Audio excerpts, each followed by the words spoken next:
श्री कृष्ण जी ने अर्जुन को जो ज्ञान संपादित किया, ज्ञान दिया, उसके लिए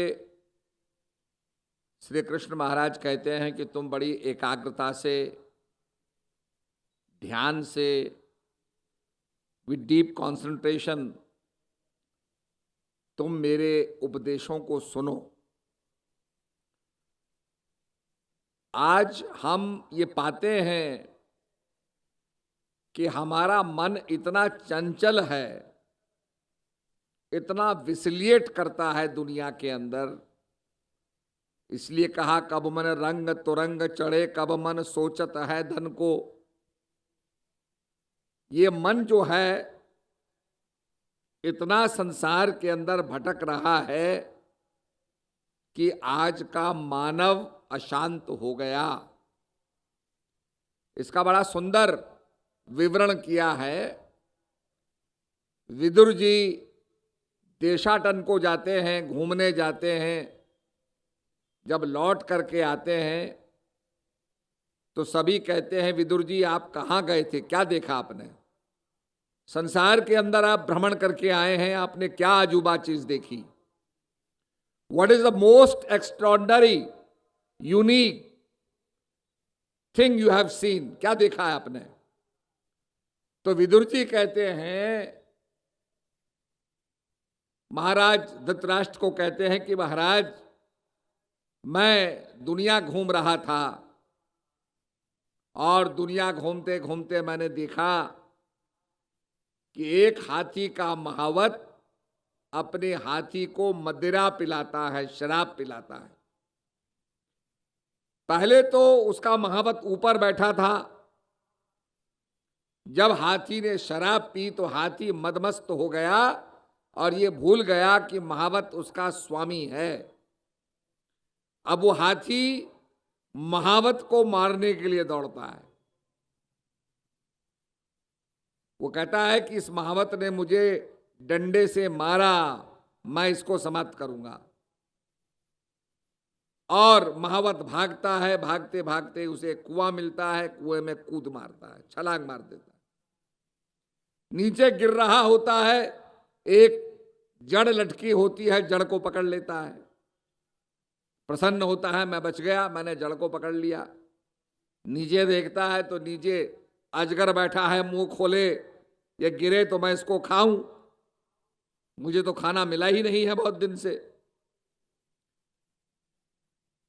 और ऊपर देखता है तो हाथी प्रतीक्षा कर रहा है, निकले तो मैं मारूं। फिर भी वो कहता है मैं बच गया, आई एम सेव्ड। सहसा उसकी नजर उस जड़ पर जाती है तो जड़ को दो चूहे काट रहे थे, एक सफेद चूहा, एक काला चूहा।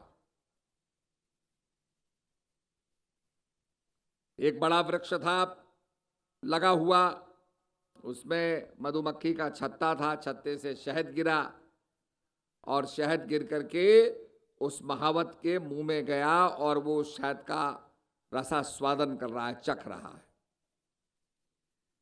ये वृतांत सुन करके धृतराष्ट्र कहने लगे आपने तो बड़ा भयानक चित्रण किया है। कौन अभागा होगा ऐसा जो कुएं में लटका हुआ है, जिस जड़ को पकड़े, जिस रूट्स को पकड़े लटका हुआ है, उस जड़ को दो चूहे काट रहे हैं, एक ब्लैक माउस, ब्लैक चूहा, और एक सफेद चूहा। और नीचे अजगर बैठा है, ऊपर हाथी बैठा है और फिर शहद को चख रहा है। तो विदुर जी कहते हैं महाराज ये हम सब की कहानी है, ये हम सब की कहानी है। हमने अपने मन रूपी हाथी को माया की इतनी मदिरा पिला दी कि इसमें यह तन्मय हो गया। अब ये स्वामी को मार नहीं, अब ये निकल पड़ा। मनुष्य भागते भागते कूदता है, जड़ हाथ में आती है, नीचे मौत है, ऊपर जो है क्रोधित मन है, बेकाबू मन है। अब जड़ में जो दो चूहे हैं, वो जड़ माने हो गई उसकी आयु,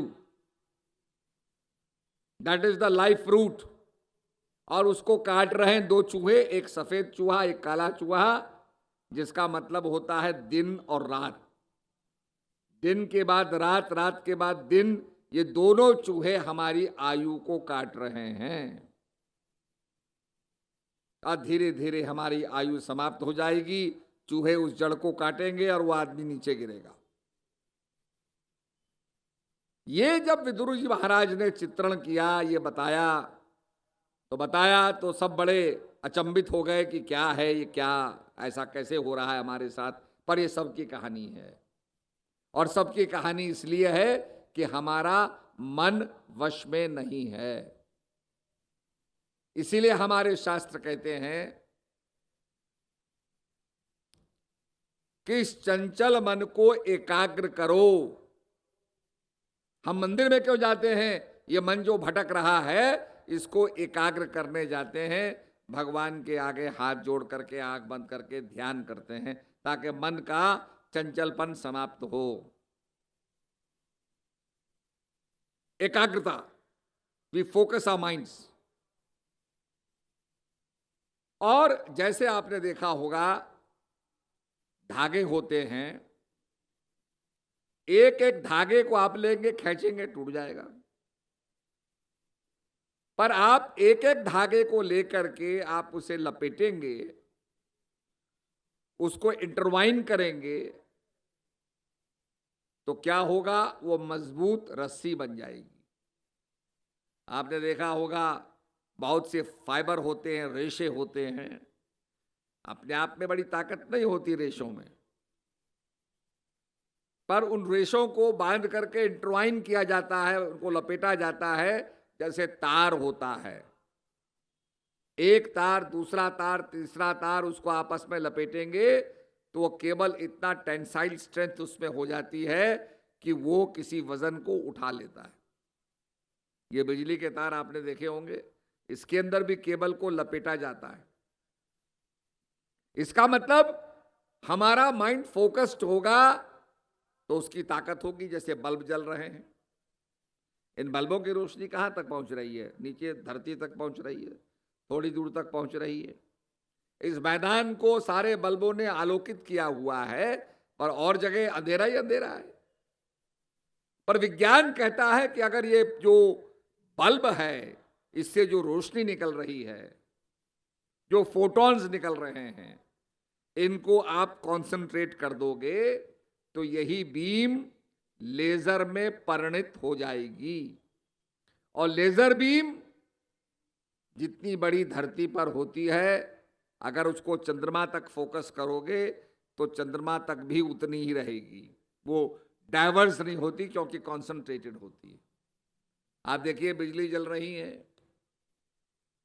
डैम बना होता है, डैम से पानी निकलता है, टरबाइन में जाता है, टरबाइन के अंदर पानी एक जगह जाकर के तेजी से निकलता है, वहां टरबाइन को घुमाता है तो बिजली पैदा होती है। पानी से बिजली पैदा हो रही है क्योंकि उसको आप पानी को रोक करके फोकस कर देते हैं। ऐसे ही आदमी का मन भी है। हम जब मन का निरोध करते, योग क्या है? चित्तवृत्ति निरोधस्य योगा, ठीक, चित्त की वृत्तियों का निरोध जो है योग है। तो हम अपने चित्त की वृत्तियों को फोकस करते हैं,